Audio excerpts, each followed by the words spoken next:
Hello everyone and welcome to another brilliant sport and lifestyle biz here on your Real Feel Good Radio, UK Health Radio. It's the middle of June already and I know I keep saying it nearly every week, but the year is disappearing. We hope you enjoy another bumper-packed show. We've got slightly different this week, more lifestyle than sport, but we've got a good healthy dose of sport for you all as well.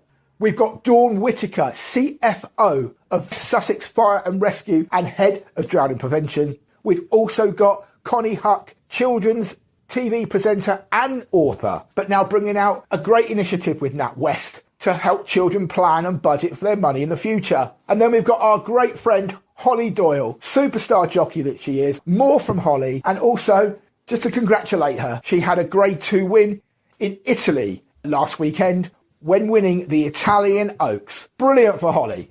Throw in our SLB Sports Roundup and we just know you're going to love this one. Well, everybody, this week I'm being joined by a fantastic lady. It's Dawn Whittaker. She is Chief Fire Officer of East Sussex Rescue, and she is the CFO and lead for drowning prevention and water safety. Hi, Dawn. How are you? Hi, John. I'm good, thank you. Thank you for your time today. Oh, no, wonderful. Thank you for joining us. You know, we cover quite a lot of sports and lifestyle, and obviously water, it does come into a part of that. And the safety in water is something, personally, I don't think is fully championed by people. You know, water becomes, I think people don't realise how dangerous it is. So if you could just tell us a little bit about what you do, about your position, and, you know, the awareness you're trying to create, then we can go on to the actual danger that water possesses. Yeah, sure. So water is wonderful. It's a natural element. It's powerful, but of course also a fantastic way of enjoying leisure. And don't we all love a walk by the water to improve our well-being? So we jointly promote the benefit of water, but also seek to promote water safety and education. Because you're right, John, generally people take water for granted a little bit and don't really realise the significance of the number of people that lose their lives in water every year. So it's our job to try and improve that awareness, help people understand the risk, and also equally to know what to do if they do see somebody in difficulty in water or find themselves in difficulty. So today, the National Water Safety Forum, which is a collective of lots of different organisations, all the organisations you'd expect, sport, leisure, rescue organisations, and I just happen to work in the Fire and Rescue Service. And it's a collective, and we are not only announcing the figures, the statistics from 2022, but we're also promoting Respect the Water, because we're just at that stage where the water's warming up, the weather's warming up, and people are getting out and about. So it's a really important time of the year to start our messaging in the UK about water safety. Absolutely. And as you said, it's a lovable danger, I think, is one of the best ways to call it. I mean, you hit the nail on your head. Everyone loves a walk down by the river. I live like a 6-minute train ride from Windsor, you know, I mean, and you got Windsor, you got Eton, you've got other little rivers sort of running through where we are. And every year, and this is no word of a lie, Dawn, every year during the summer, there's a handful, if not more, of people under 18 that lose their lives in the rivers because they're all out with their friends, they're having fun. I'd like to say they're not drinking, but who knows? You know what I mean? You don't know, do you? And it's very dangerous, isn't it? Well, you see, I think you've hit the nail on the head there, John. So water in of itself is dangerous. You think about all of the 1,000 people that go down to the beach in the UK in the summer that have a wonderful time with their family and they're perfectly safe. But actually, there are things that can make water a particular risk. And that's not only about the body of water itself. So let's take weirs as a real example of that. It is not sensible to go in and swim near a weir. The power and the strength of that water and the cascade can suck you under. The other second thing that makes water more risky is the behaviour of individuals. And there are a couple of things I'd illustrate there. So firstly, know your own limitations. Yeah. If you are not a strong swimmer, just remember that. You might just think, I'll just dive in and swim for a short way. But actually, if you do find yourself in difficulty, if you've not got self-rescue skills, you're in trubs. And I think the other thing is people forget how cold the water is in the UK. Yeah. You might be out on a lovely warm day. You've got hot because the sun's shining, hopefully, she says, in this summer. But actually, when you get in the water, it's really cold. And I'm sure, John, like many of your listeners, when you walk into the sea and you go down to the beach for your summer little break, you can be quite shocked at how cold it is. Yeah. And that produces a natural reflex, a gasping action.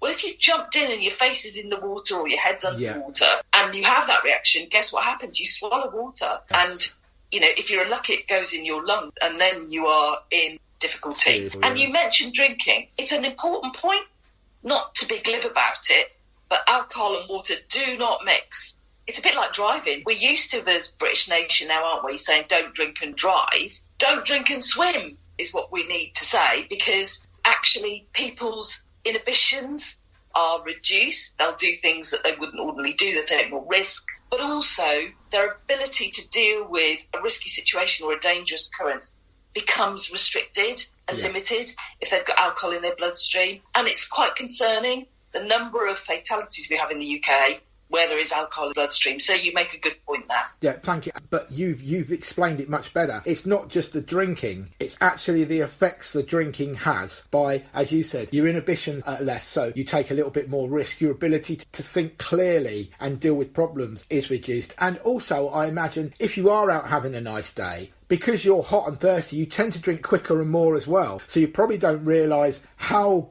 your inhibitions have changed. So obviously that is a cocktail for disaster, which is a real shame for anybody. But when children are throwing their lives away by perhaps trying to show off in front of their mates, I think you do obviously drowning prevention, which probably isn't, as I said, championed enough by people because it is so important. A couple of things you did mention, if I'm okay to bring them up, is you said, how do you cope with yourself in danger? What would be the go-to first couple of points to advise somebody at a class or a clinic that you have to do if you do find yourself in trouble?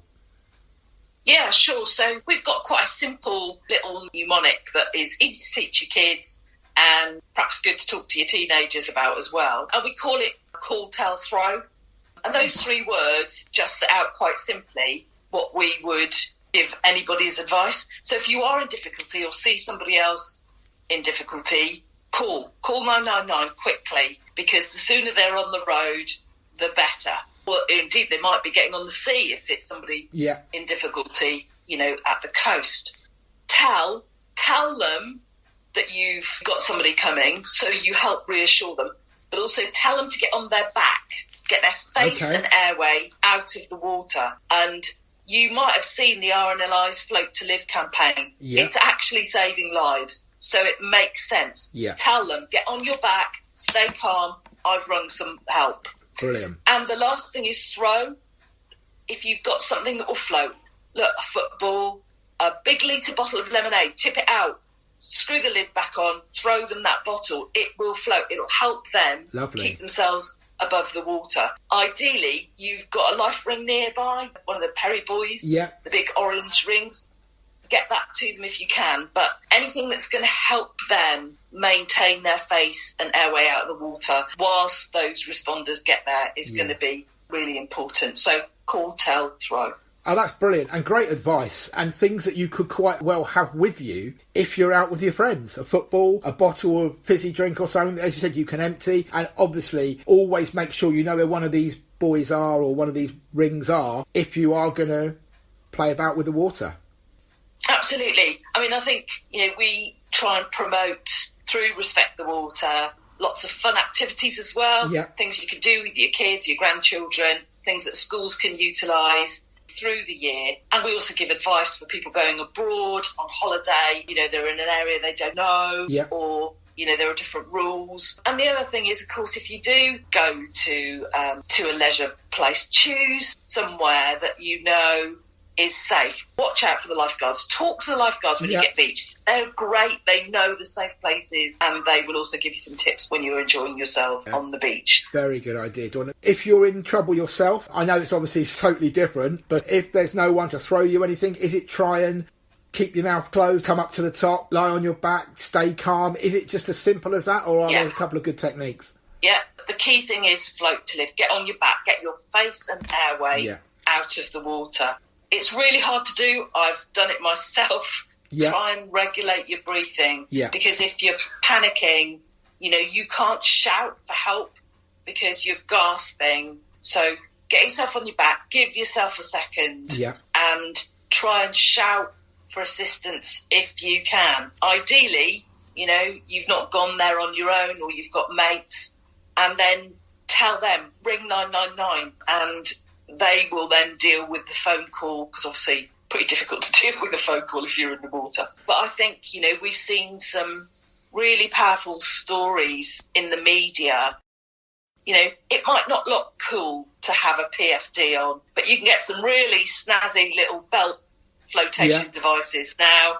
Use them. I mean, people get a little bit complacent about it, but, you know, you might think you've technically got quite a lot of skills, but if somebody else gets into difficulty, you might be in the water longer than you're expecting to if you're supporting somebody else or supporting their airwaves. So just think about making yourself safe. Yeah, and you're right. I mean, you said it might not look cool, and who cares, really? You know, your life's obviously more important than having a bit of fun. But thank you for those real good tips. So a couple of other things, if you've got time, just to quickly mention, that you mentioned don't swim close to a weir. Now, I don't know if this has ever been scientifically looked at, but is there an idea of how much more powerful the current is by a weir as to normal river water? Yeah, so in fire and rescue, it won't surprise you that we put our firefighters through training for something called swift water rescue, because occasionally they have to put themselves in that situation.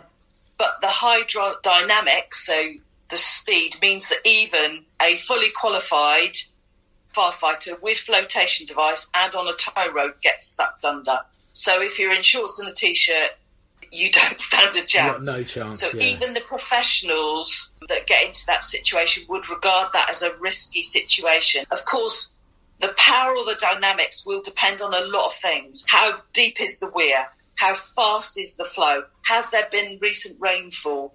Because all of those things change the dynamics. But it's a bit like putting a sock in a washing machine, frankly. You know, as the water goes down, there are dynamics created at the bottom of that weir that basically create a tumble dryer cycle.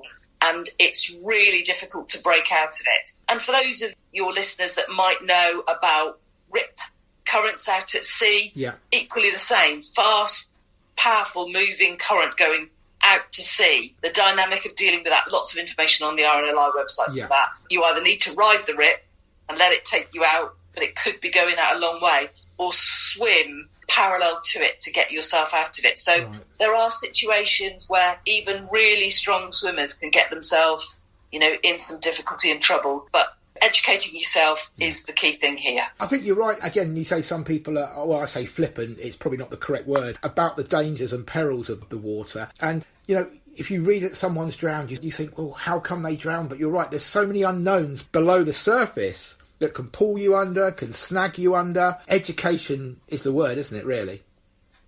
It absolutely is. And, you know, we're all about enjoy the water safely. And in the Fire and Rescue Service, just because we know lots of people have fires in the kitchen, we don't say don't cook, don't go in the kitchen. And it's the same with water. We're not into telling people not to do things, but we are trying to encourage them through the Respect the Water campaign to do things safely. Brilliant. Well, sadly, we've run out of time today. I'd love to stay in touch and do more with you if that's okay, because it's such a great thing that you're doing, and it's awareness that definitely needs to be out there, especially with the summer coming. It's sort of the ideal time. Could you just give us a couple of social media platforms that people can contact you on, or contact your organisation on, or some websites they can look up some information? Yeah, absolutely. So I sit as the chair of the National Water Safety Forum, and we're on Twitter. And people can actually go to the website and join on the contact form at the bottom and get our newsletter, which gives regular updates all about water safety issues. I'm on Twitter personally at CFO FRS, and I go on about water all the time, but obviously about work, other issues as well, road safety, fire safety in your home. So forgive me, I'm a bit of a safety geek. And of course, some fantastic organisations, the RNLI, the Royal Life Saving Society, the Canals and Rivers Trust, the Maritime Coast Guard Agency, all great partners to work with. Surf Life Saving You. There's so many of them, I couldn't mention them all, but actually we all come together through the National Water Safety Forum. So it's a good place to start. Brilliant. Well, Dawn, I'm going to definitely stay in touch, and I'm going to follow you on Twitter from the radio and from my personal one. So the listeners can either get in contact with the Twitter and everything that you've given us, or through the radio. I'd like to stay in touch as well, because I'd like to speak more to you about what you do, just even if it's to save one life, you know, it's a thing. So thanks, Dawn, for today. Absolutely wonderful. Cheerio. Thank you, John. Bye. UK Health Radio, the station that makes you feel good.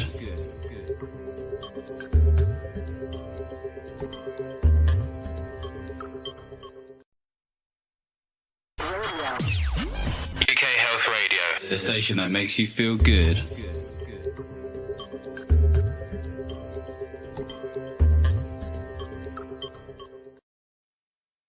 Well, hello everybody. This week we're joined by a very special lady. She's a TV presenter and a children's author. It's Connie Huq. Hi Connie, how are you?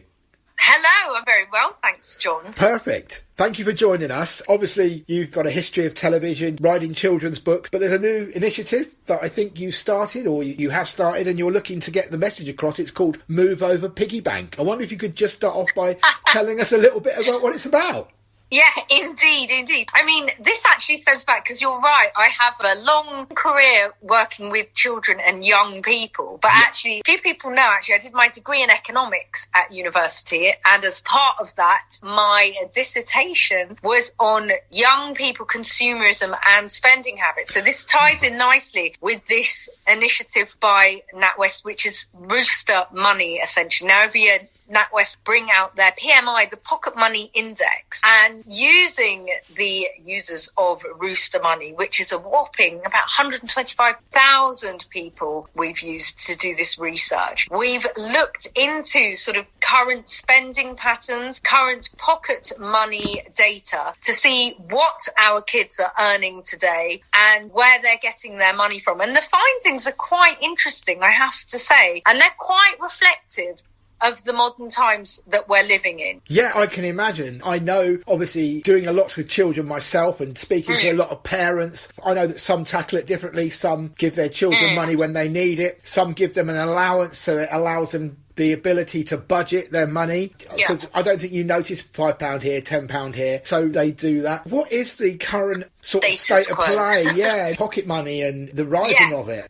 Yeah, so we found actually this year the amount of young people receiving weekly pocket money has gone down. And that could be a direct effect of the sort of pinch we're all feeling at the moment. And so that actually could have been compensated to some extent by the fact that one-off payments are on the up. So that comprises of 39% of young people's earnings. So that's money that children might get, for instance, on their birthday, a visit from the tooth fairy, essentially, your sort of one-off windfall gain. And as I was growing up, I never used to get weekly pocket money. So that used to be sort of my main source of income. I'd save money from Christmas or from birthdays, so on and so forth. And also, there were children at my school that would get entrepreneurial and sort of, you know, we had someone that used to sell snacks, you know, in a sort of undercover tuck shop, essentially at break times. I used to actually do cartooning, and I used to sometimes sell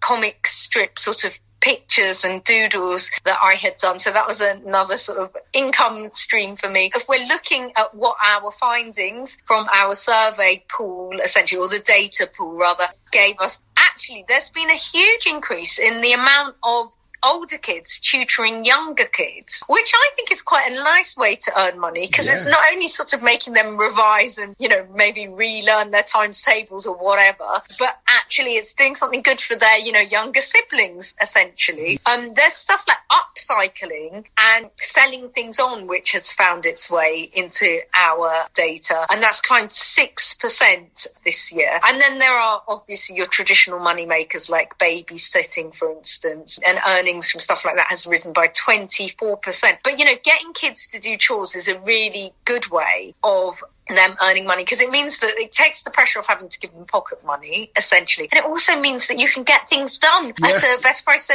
we've compiled the top 5 most lucrative earners. Oh, yes. And they are, do you want to have a guess at some of the stuff that's in there? Or What, like chores, you mean? Yeah, chores around the house, Is essentially. it car washing? Yes, you're right. No, car washing is number 1. Oh, is it? So car washing is the biggest earner, earning £2.46, which if you think about it, you know, you couldn't get that at your local car wash, so that's good. And you're absolutely right as well. Vacuuming's in there at number 3, 96 pence. That can get you, this is an average, obviously. Helping in the garden, doing laundry, and helping with the shopping are other ones that are all in there. Did you used to get pocket money growing up? I did. Times obviously it was a lot longer ago, but I did effectively get it. But I did almost earn my money, if that makes sense. You know, I would help out around places. You try the cheeky ones like, I'll tidy my room, but I was told in no uncertain terms that should be should be done anyway. That should be done anyway. Yeah, that's right. Yeah. Yeah. Well, you know what? It's funny you should say that, but we found that actually in some instances people are getting money for doing their homework, like incentivising doing homework, which I, as a parent, I'm like, that should be a given,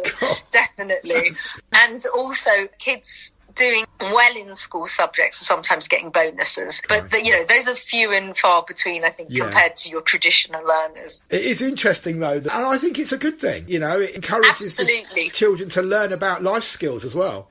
Yeah, and that's the thing, you know, so kids are sort of shaping and forming in their primary years. By your secondary years, you're consolidating. By your 20s, you're so fixed that I'm always saying by your 30s, you need therapy to undo it all. And I don't know about you, John, but sometimes I can't remember things that have happened last week or even yesterday. No, but I agree. When it comes to long-term memory, there's things that you remember from, you know, back in the day. And I used to have to save up sort of money from birthdays and Christmas and so on. And I remember my very first trip abroad was to France. And I had taken my birthday money with me and I managed to lose it all on the metro. And that really, you know, scarred me for life, essentially. But it taught me the value of money, the value of budgeting and the value of saving. And essentially, you know, I'm always saying, you know, we are shaping and forming the adults of tomorrow, aren't we? So it's good that they have the right values, the right sort of skill set, the right responsibilities. And my oldest is going off to secondary next year. Right. So with that comes a degree of independence, doesn't it? He'll be walking to school. His route will go past the shops. You know, there'll be bottles of Prime in those shops, you know, wanting to be bought. Don't get me started on Prime. That's a whole different subject. But, you know, so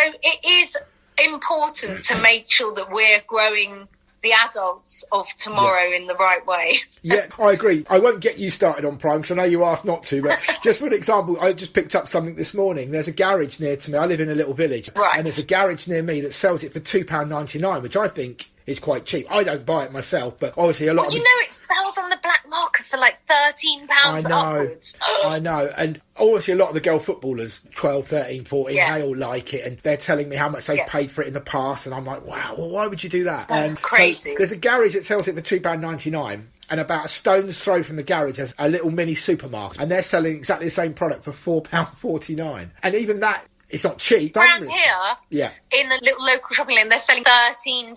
Yeah, that's terrible. So, you know, it's crazy, but kids will pay that for it because it's endorsed by this popular YouTuber or whatever. Yeah. And that's the thing, there's so many fads nowadays that are vying for young people's money, you know, like the one that my son wants for his birthday with these bottles that come with these pods. Each pod is £10 and the bottle is even more just for a bottle that holds water, essentially. Yeah. And, you know, they all want these bottles, and these pods make the water sort of essentially smell of different flavours. Oh, right, so then it's, you know.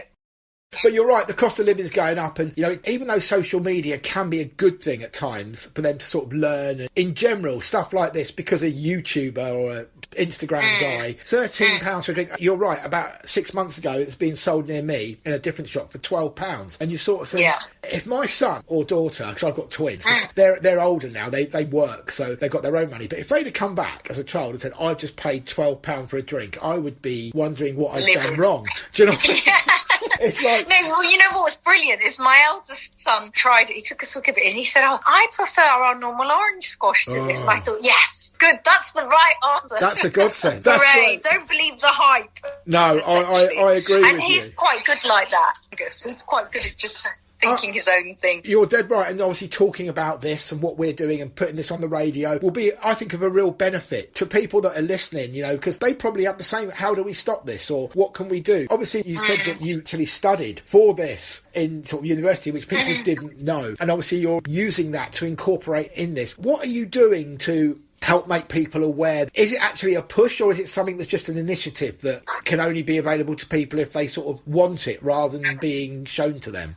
So anyone can visit the Rooster Money website, which shows, you know, and all the fascinating, the findings are really, really interesting because, you know, there's things that I was like, oh, wow, I couldn't have predicted that. That's interesting. But nowadays, you know, young people do have the opportunity of having these cards. So remember I told you about losing all my birthday money. Yes. Had I had a Rooster card instead, you know, and I am the worst. I lose my keys, I lose my phone, and as you can see, it's passed down to my child. His school bag the other day. So, you know, that's one of the benefits, obviously. But also being able to manage your money and for parents to be able to see the habits. You know, my kids are really into gaming and screens and all of that. And it's really handy that we've got an ability to see what they're looking at on the internet by, you know, sort of being, you know, Big Brother is watching them. And essentially this is the same thing, but for kids purchasing and spending. And there's loads of different sort of facilities. So, for instance, there's like a star chart for younger kids and a virtual pocket money tracker. Lots of different sort of ways that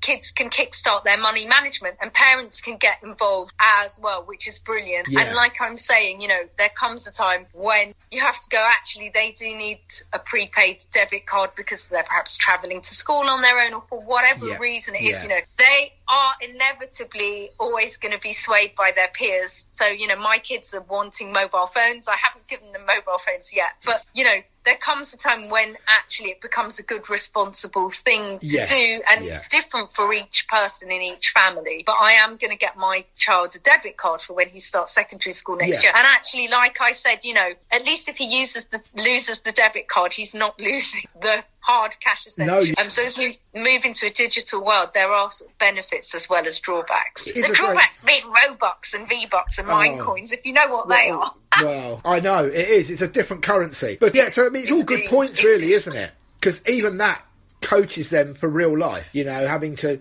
live on a card. You know, because there are places that are cashless as well now these days. I know. So it's exactly a good thing. That.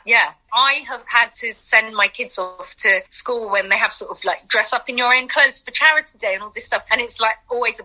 And sometimes I'm like, oh, do you have any coins? To my husband? He's like, no. And I'm like, no, because it's so easy not to have actual money these days. I agree. Because everything is sort of click and collect, tap and touch, you know, Apple Pay, whatever. It's all so easy now, isn't it? So, no, that's a really good initiative. And that, you said, is under the Rooster Money website. Yes, it's roostermoney.com, which is part of Nat West. And, all the information and all the facts and figures are there. No, that's wonderful. I will make a little mention about that on the radio, and I'll make a little post about that if that helps at all. We'll promote this if that's okay, which will hopefully help things like that. Just one thing before you go, Connie, if you've got time, is I know you mentioned about the pinch, as it were, the cost of living crisis, as some call it. Do you find that children are being educated with that as well, or you find that solely down to the parents? Actually, I don't think as such. There are some schools that do citizenship lessons and so on. I don't think as such all schools have it essentially on the curriculum. But I'm finding more and more schools are watching news round, and my school's one of those. They show their kids news rounds essentially in school. And so often my children will come home and they'll tell me something that I haven't actually seen. Trump's been arrested or whatever it is. Like, I missed that. You know, so they do know about the situation we're in through watching news rounds essentially at school. But I can't vouch for whether every school is educating their kids about it. I think there are some life lessons that really are valuable for kids to be learning in schools. And I think managing money, and, you know, I remember as a child not understanding what taxes were. I just thought they were this evil thing, but I didn't know they paid for hospitals and schools and roads and all of that stuff. And even sort of, you know, left and right thinking and sort of, you know, just basics, the fundamentals, which you can go and take and use however you want to. They're not really taught sort of, and you only sort of start getting to know them as a grown up, essentially. So yeah, no, I do think there is something in that. Brilliant. Well, I think I've got a little icon, Connie, so I think I've come to the end of the time limit with you. I'd like to, through the channel, stay in touch and perhaps do something else with you if it's going to help. Yeah, definitely. Up for that. I just want to say thank you so much for your time. We'll get your message across and hope to speak to you again soon. Yeah, likewise. Cheers. Thanks, Connie. Take care, John. And you. Bye-bye. See you. UK Health Radio, the station that makes you feel good.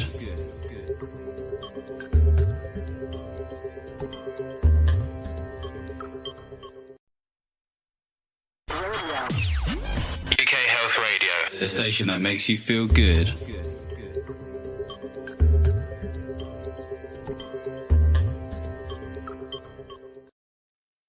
Well, everybody, back with me today is superstar flat jockey Hollie Doyle. Hi, Hollie. How are you? Hi.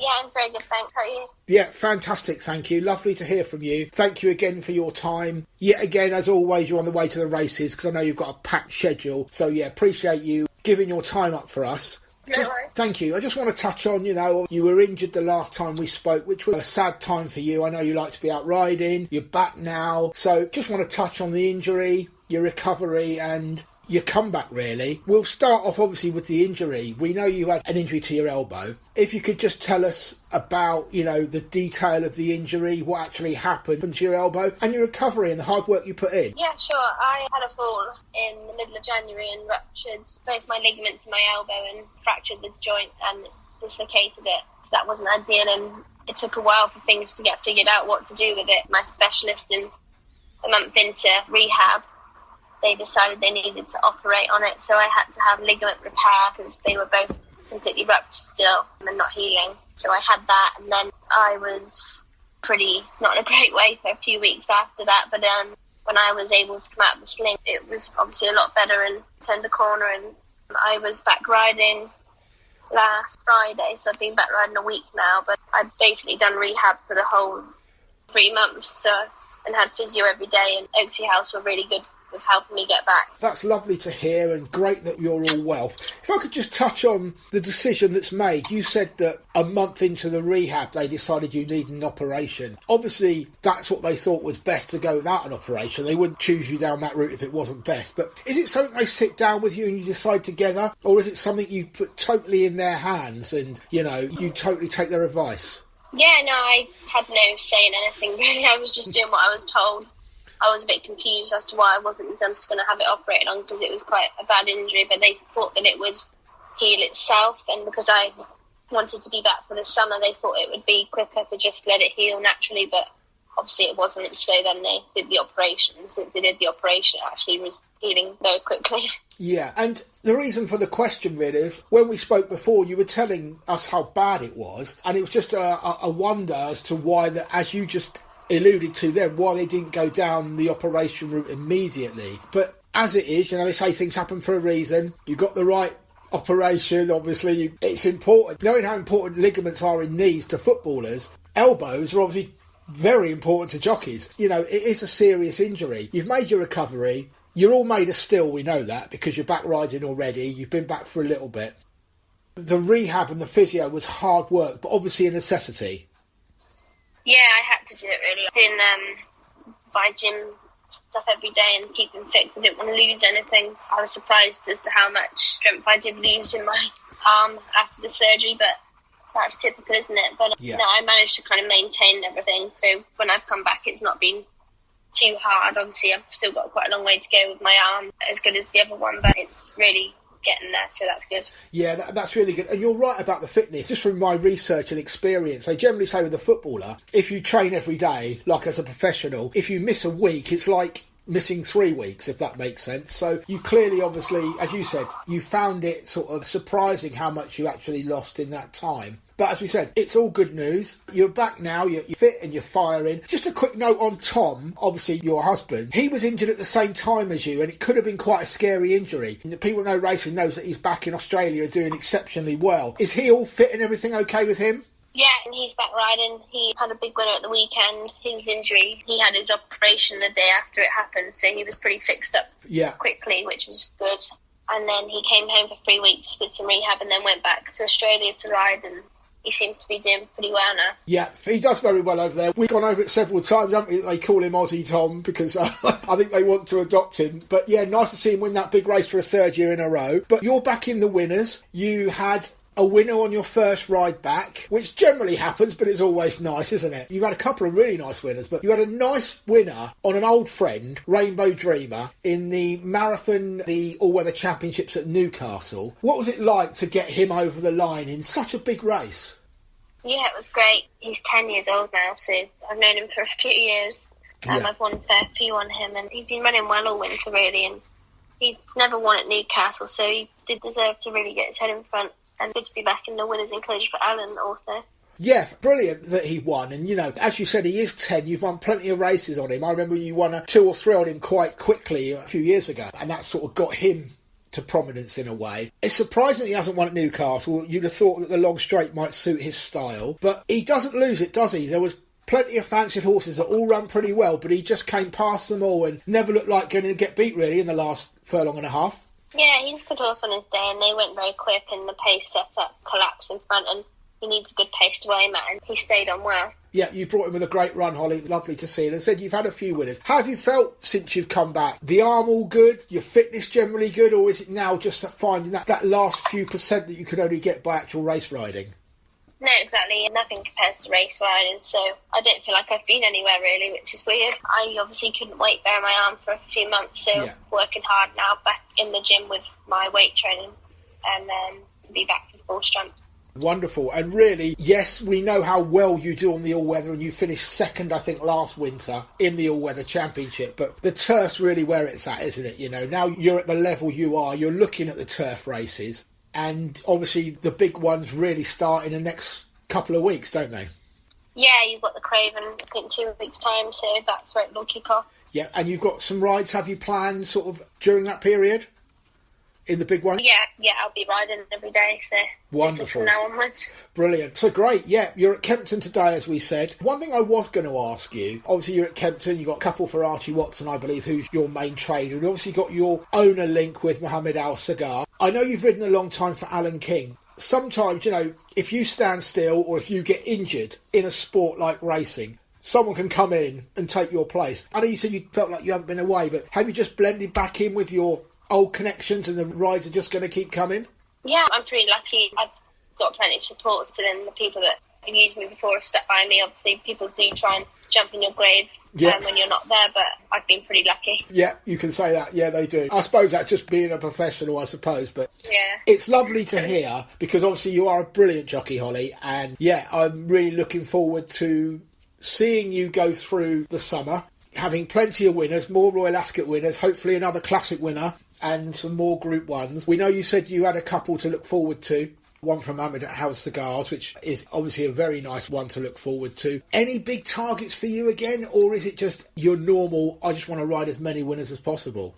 Yeah, obviously riding winners is what drives me, but I want to ride some big winners and keep finding a good one each year. We'll take the classics out of the way, because we know everyone wants to win a classic, and it is difficult. You could ride probably the second best horse in the country, or that sort of, if you know what I mean. And you could finish second in all of them, but you're still not going to get that classic win. But is there any that you haven't won, say like it's a normal Group 1 or a normal group race, that you really would like to win for any reason? Obviously everyone wants to win the Derby, but you've got to find the right horse, haven't you? But that would be the dream. Yeah, I mean, obviously that's the pinnacle of everyone, isn't it? If you get a Derby winner, obviously that can lead on to King George, can't it? Loads of big races. So, I just want to leave you there, Holly. I want to let you get on. As I said, we know you're on your way to Kempton, so we appreciate you doing this. And just want to say, thank you for your time. Have a wonderful season, and it's lovely to see you back. Be safe, be successful, and hopefully we can catch up with you soon. Awesome. Thank you very much. Cheers, John. Thanks, Holly. Take care. We finish off this week's show with our SLB Sports Roundup featuring golf, horse racing, darts, cricket, motorsport, tennis, NBA and football. We start with golf, and the PGA Tour hosted the Canadian Open from the Oakdale Golf and Country Club from Ontario, and it was won, the first time ever, by a Canadian player, with Nick Taylor winning a playoff and the third hole from Tommy Fleetwood. Nick Taylor and Tommy both finished on -17 before Nick Taylor took the prize. Three-way tie back in third, Aaron Ray, C.T. Pan and Tyrrell Hatton on -16, all coming in good form for the third major of the year this weekend. The US Open from the Los Angeles Country Club. The DP World Tour held the Scandinavian Mixed from the Orna Golf and Country Club in Stockholm, and it was won by Dale Whitnell on -21, 3 shots clear of Sean Crocker, -18, 3 back to a tie for third place between Yannick Paul and the first lady to finish in this competition, Anne Van Dam. The tours combined this week for that third major, as mentioned previously. The LPGA held the ShopRite Classic from the Stockholm Seaview Hotel and Golf Club in New Jersey using the Bay Course. It was won by Ashley Buhai with a brilliant final round to finish on -14. Second place HJ Kim won back on -13 and 2 further back to Yan Liu on -11. This week it's the Major Classic from the Blythefield Country Club, Belmont in Michigan. Horse racing, no big races this week, although congratulations to Hollie Doyle, our good friend of the show, and on this week's episode. She went to Italy and won the Italian Oaks. A Grade 2 race, brilliant for Hollie. Royal Ascot coming up next week. Some tips that we mentioned to you last week, and we've added in a few more. On the Tuesday, the Queen Anne Modern Games, King's Stand Highfield Princess, the Coventry River Tiber and the St James's Palace Stakes sees a shootout between the English 2,000 guineas winner Geraldine and the Irish 2,000 guineas winner Paddington. Wednesday, the Queen Mary, Born to Rock each way for us, and the Prince of Wales, we're taking Desert Crown to bounce back to form for Frankie Dettori. The Thursday, the Norfolk Stakes, we're sticking with elite status, and we still like Eldar Eldarov in the Ascot Gold Cup. The Friday, Commonwealth Cup, Little Big Bear we think will take all the beating. Perhaps Shaquille each way is a nice alternative. In the Coronation Straight, we'll take in Tahira to enhance her 1,000 guineas win in Ireland. Saturday, we finish off. In the Hardwick, it's Hookham. In the Wokingham, we're going to give you 6 to look out for. You could probably get 7 or 8 places with some of the firms if you're liking a little flutter. Jumby, Lethal Levi, Chipstead, Probe, Summerhand, and also Rassaya. We finish off with the QE2 Jubilee Stakes. Artorius and Rohan are for us. And Kinross might run well at a big price. The Darts World Cup starts this week, and it's from Germany. Wales, England and Netherlands are our 3 choices. Wales, it's Gerwyn Price and Johnny Clayton. England is Michael Smith and Rob Cross. And the Netherlands is Michael van Gerwen and Danny Noppert. Cricket and the World Test Championship final was held at the Oval. Australia easily beaten India by 209 runs. Special note to Travis Head, who scored 163, and Steve Smith 121, to put themselves in great form for the Ashes that start this week. It's a brilliant match up for both teams. A couple of injuries in both teams, but we're hoping England will win the urn back with Stokes, Root, Anderson, Broad and Brook to name a few. Motorsport. We start on 2 wheels with the Italian GP in MotoGP from Mugello. The sprint race was won by Frankie Bagnaia, the current champion for the Ducati Lenovo team. Second place Marco Bezzecchi for the Ducati Valentino Rossi 46 team, and third place, making it a 1-2-3 for Ducatis, was Jorge Martin for Pramac Racing, and the same 1-2-3 happened for the manufacturer in the main race. Frankie Bagnaia again the winner. Jorge Martin was second, with Johan Zarco, his teammate, in third. The standings see Frankie Bagnaia increase his lead on 131 points. 21 now clear of Marco Bezzecchi, with Jorge Martin in third, 3 back on 109. They're back this week for the Motorrad GP of Germany in the Saxon Ring. World Superbikes are back from the 30th to the 2nd of July with the Prosecco UK round from Donington. And British Superbikes are back this week with round 4 and races 10, 11 and 12 from Knockhill using the full circuit. Speedway Grand Prix held round 4 in Germany from Tesoro, and it was back to form and back to winning ways for the best rider on the planet, Bartosz Zmarzlik. He defeated 2 Australians in the final, Jason Doyle and Jack Holder. Bartos leads the way now on 70 points in the overall standings. Jack Holder, a brilliant season so far for Jack. He's second on 58, and Jason Doyle moves into third on 54. NASCAR, onto 4 wheels in NASCAR. It was a Toyota Save Mark 350 from the Sonoma Raceway, and it was won by Martin Truex Jr., driving his Toyota Camry for Joe Gibbs Racing. Second place, Kyle Busch in his Chevy Camaro for Richard Childress Racing, nearly backing up last week's win. And third place, Joey Logano, driving a Ford Mustang for Team Penske. This leaves now Martin Truex out in front on 525 points in the overall standings. Second place is William Byron in his Chevy Camaro for Hendricks Motorsport on 512. A tied third, Ryan Blaney, Ford Mustang Team Penske, and Ross Chastain, Chevy Camaro Trackhouse Racing, both on 501. This week it's the Alley 400 at Nashville Super Speedway. IndyCar is back this week with the Soncio GP at Road America, and Le Mans. We thought we'd put this in the 100th anniversary of the great race, and the hypercar was won by the Ferraris. Car number 50. Second place, car number 8 for Toyota, and third place, Cadillac Racing, car number 2. We'll throw in the LMP2 result as our good friend Louis Delatraz, who will be on the radio next week, was in the race. Unfortunately, Louis didn't quite make it. Him and his team, they had a valiant effort to finish second in car 41, but it was won by car number 34 for Inter Europol. Formula E are back on the 24th of June with round 12 from the USA, and Formula 1 are back this weekend with the Canadian Grand Prix from the Gilles Villeneuve circuit. On to tennis and the final of the second major in the season. The French Open placed on clay at Roland Garros. As we predicted, the women's was won by Iga Swiatek. She beat Katarina Muchova 2-1 in the final, only time Iga dropped a settle tournament. And Novak Djokovic won the men's. He was being taken all the way, it looked like, by Carlos Alcaraz, who was another one of our selections, in the semi-final. However, Carlos Alcaraz pulled his calf muscle and Novak destroyed him in the end with Carlos Alcaraz's limited movement. He went on to the final, played Casper Ruud, another one we thought would play well, but beat him 3-0. This put Novak Djokovic to the head of the list in all-time Grand Slams, overtaking Rafa Nadal. He now has 23 in total. What an achievement, and a minimum at 3 at each Grand Slam venue. NBA, and it's the championship finals, as you know, and after 4 games, it's Denver Nuggets 3, Miami Heat 1, with 3 games left. They go back to Denver for Game 5, who are favourites, obviously, to wrap the series up and win the rings on their home court. If Game 6 is needed, it's back to Miami. And then, if it comes to a Game 7, it's back to Denver. Special mention to Nikola Jokic, who has been an absolute weapon this playoff series. And Denver Nuggets have really stepped up. We finish off with football. And the UEFA Champions League final, Manchester City 1, Inter Milan 0, a goal scored by Rodri, which handed Manchester City the treble, equaling Man United's great feat of 1999. They've now won the Premier League, the FA Cup and the UEFA Champions League. The Europa Conference League final was a British win. West Ham 2, Fiorentina 1 with goals from Said Benrahma from the penalty spot and Jared Bowen in the last minute of normal time.